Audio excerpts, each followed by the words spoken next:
வணக்கங்க.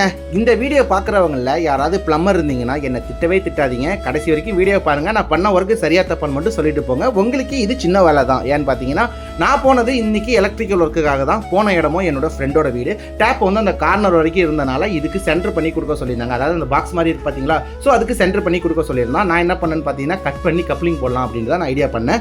So cut பண்ணிவிட்டு நல்லா எமரி ஷீட் போட்டு தொடச்சிட்டாங்க. ஏன்னா கம் அப்போ தான் சொல்யூஷன் நல்லா ஒட்டுன்றதுக்காக. ஸோ எமரி ஷீட் போட்டு நல்லா தொடச்சிட்டு உள்ளே இருக்கிற ஈரத்தையும் வந்து துணியால் நல்லா தொடச்சி எடுத்துட்டேன். இன்னொரு விஷயம், சொல்யூஷன் போட்டு ஓட்டுறதுக்கு எந்த இதுவும் ஸ்டிக் எதுவும் இல்லாதனால நேராக ஊற்றி அந்த கையாலே நான் தேய்ச்சிட்டேன். கையால் தேய்க்கக்கூடாது தான். ஸோ கையாலே தேய்ச்சிட்டு உடனே நான் தொடச்சிட்டேன். அதே மாதிரி கப்ளிங்லேயும் இன்னொரு பக்கம் போட்டு நல்லா ஊற்றி தேய்ச்சிட்டு ஒரு அழுத்து தான் அழுத்தினேன். திருகக்கூடாது அப்படின்றது எனக்கு நல்லாவே தெரியும். ஸோ திருகினா சொல்யூஷன் விட்டுரும் அப்படின்றதுனால நல்லா அழுத்திட்டேன். அதே போல் வந்து இந்தாண்ட பக்கமும் வந்து சொல்யூஷன் போட்டு, அதாவது எமரி ஷீட் போட்டு தேய்ச்சிட்டு சொல்யூஷன் போட்டு ஒரு அழுத்தினேன். ஸோ வந்து நான் பண்ண ஒர்க்கு சரியாக தப்பான்னு மட்டும் சொல்லிட்டு போயிடுங்க. இப்படி தான் பண்ணணும் அப்படின்றது என்னோட ஐடியாவில் தோணுதுனால தான் நான் இப்படி பண்ணேன். பிளம்பராக இருந்தால் எப்படி பண்ணுவீங்கன்னு எனக்கு தெரியல. வரேங்க, பாய்ங்க, நெக்ஸ்ட் எலக்ட்ரிக்கல் வீடியோவில் பார்க்கலாம்.